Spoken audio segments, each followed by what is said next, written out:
Saint Augustine commentary on Psalm 77 following.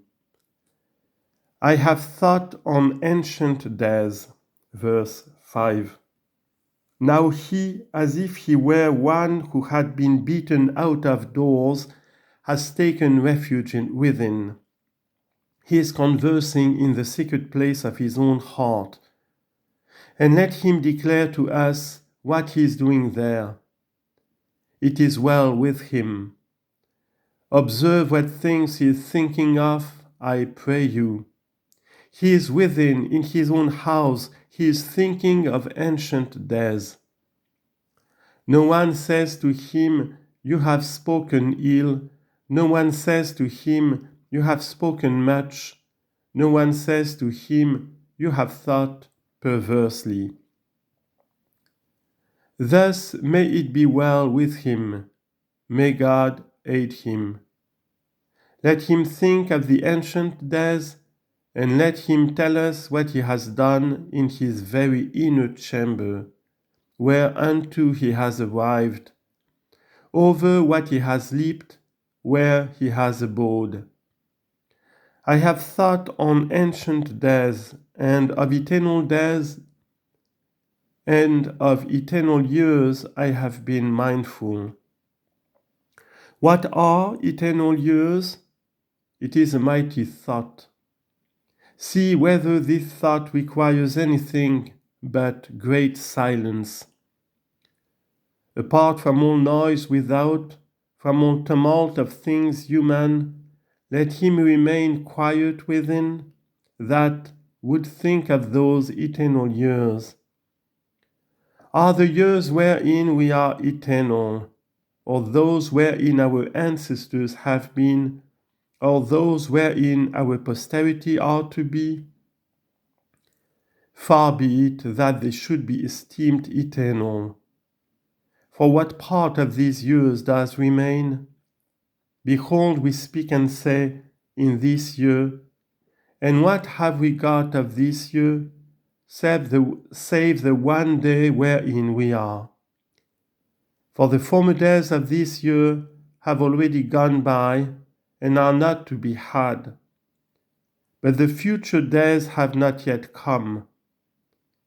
In one day we are, and we say, in this year, nay, rather say thou today, if you desire to speak of anything present.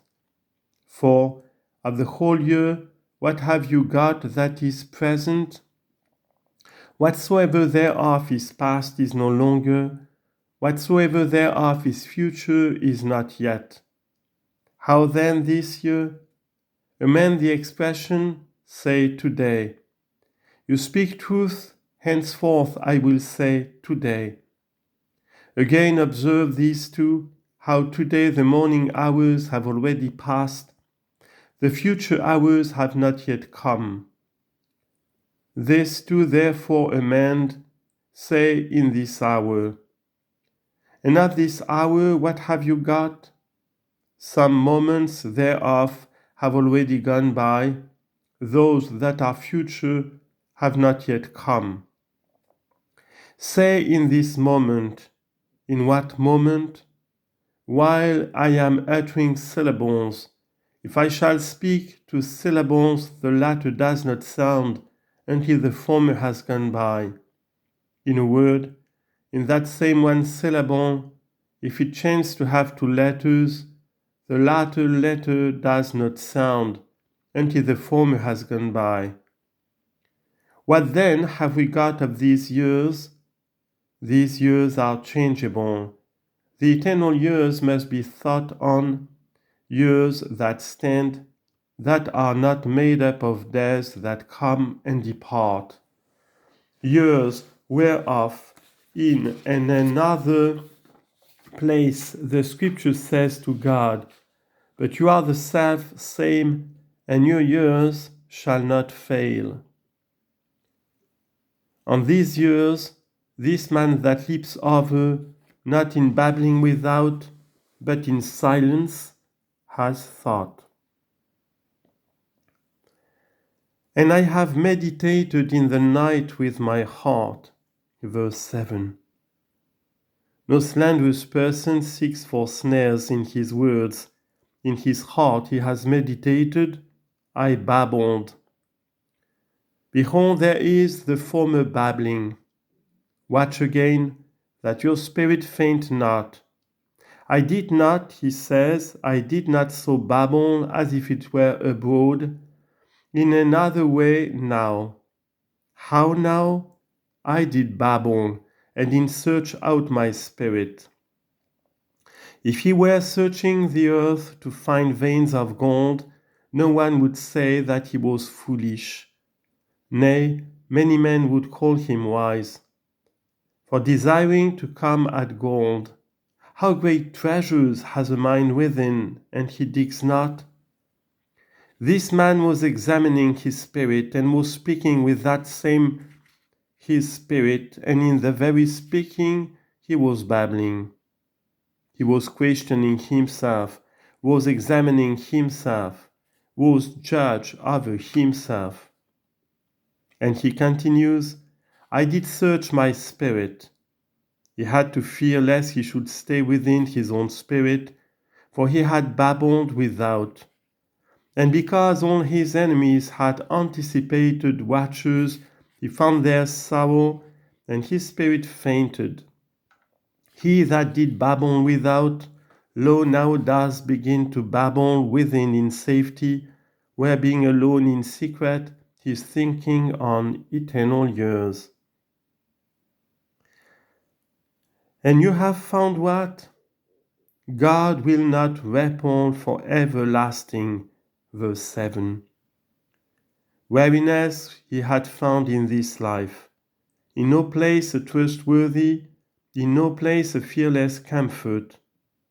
And to whatsoever man he betook himself, in them he found scandal or feared it. In no place, therefore, was he free from care. An evil thing it was for him to hold his peace, lest perchance he should keep silence from good words. To speak and babble without was painful to him, lest all his enemies, anticipating watchers, should seek slanders in his words. Being exceedingly straitened in this life, he thought much of another life where there is not this trial. And when is he to arrive thither? For it can't but be evident that our suffering here is the anger of God. This thing is spoken of in Isaiah. I will not be an avenger unto you for everlasting, nor will I be angry with you at all times. Isaiah 57:16. Will this anger of God always abide? This man has not found this in silence, for he says what? God will not repel for everlasting, and he will not add any more that it should be well pleasing to him still. That is, that it should be well pleasing to him still to repel, and he will not add the repelling for everlasting. He must needs recall to himself his servants. He must needs receive fugitives returning to the Lord. He must needs hearken to the voice of them that are in fetters. Or unto the end will he cut off mercy from generation to generation. Verse 8. Or will God forget to be merciful? Verse 9. In you, from you, and to another there is no mercy unless God bestow it on you. And shall God himself forget mercy? The stream runs, shall the spring itself be dried up? Or shall God forget to be merciful? Or shall he keep back in anger his mercies?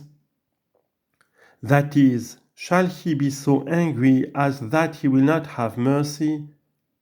He will more easily keep back anger than mercy. And I said, now leaping over himself, he has said what? Now I have begun. Verse 10. when I had gone out even from myself. Henceforth there is no danger, for even to remain in myself was danger. And I said, now I have begun. This is the changing of the right hand of the lofty one. Now the lofty one has begun to change me. Now I have begun something wherein I am secure. Now I have entered a certain palace of joys, wherein no enemy is to be feared. Now I have begun to be in that region where all mine enemies do not anticipate watchers. Now I have begun, this is the changing of the right hand of the lofty one. I have been mindful of the works of the Lord. Verse 11. Now behold him roaming among the works of the Lord, for he was babbling without, and being made sorrowful thereby his spirit fainted. He babbled within with his own heart and with his spirit, and having searched out that same spirit, he was mindful of the eternal years, was mindful of the mercy of the Lord, how God will not repel him for everlasting. And he began now fearlessly to rejoice in his works, fearlessly to exult in the same. Let us hear now those very works, and let us to exult, but let even us leap over in our affections, and not rejoice in things temporal. For we too have our bed. Why do we not enter therein? Why do we not abide in silence? Why do we not search out our spirit? Why do we not think on the eternal years? Why do we not rejoice in the works of God?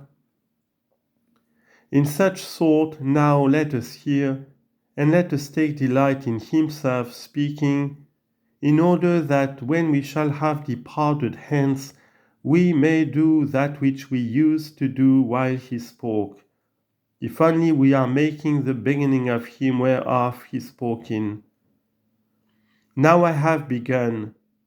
To rejoice in the works of God is to forget even yourself, if you can delight in him alone. For what is a better thing than he? Do you not see that when you return to yourself, you return to a worse thing? For I shall be mindful from the beginning of your wonderful works. And I will meditate on all your works, and on your affections I will babble. Verse 12. Behold the third babbling. He babbled without when he hinted. He babbled in his spirit within when he advanced. He babbled on the works of God when he arrived at the place toward which he advanced. And on your affections, not on any affections. What man does live without affections? And do ye suppose, brethren, that they who fear God, worship God, love God, have not any affections? Will you indeed suppose and dare to suppose that painting, the theatre, hunting, hawking, fishing, engage the affections, and the meditation on God does not engage certain interior affections of its own, while we contemplate the universe and place before our eyes the spectacle of the natural world, and therein labor to discover the Maker and find him nowhere unpleasing, but pleasing above all things?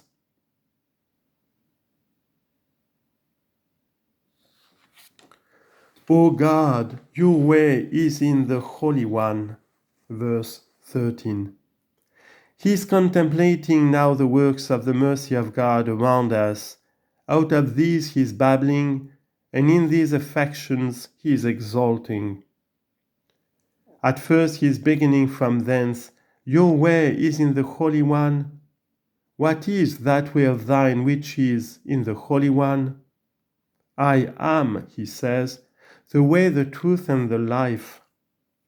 John 14, 6. Return therefore, you men, from your affections, who is great God like our God? Gentiles have their affections regarding their gods. They adore idols. They have eyes and they see not, ears and they have, ears they have and they hear not, feet they have and they walk not. Why do you walk to a God that walks not? I do not, he says, worship such things. And what do you worship? The divinity which is there. Thou dost then worship that whereof has been said elsewhere, for the gods of the nations are demons. Thou dost either worship idols or devils. Neither idols nor devils, he says. And what do you worship? The stars, sun, moon, those things celestial. How much better him that has made both things earthly and things celestial, who is a great God like our God?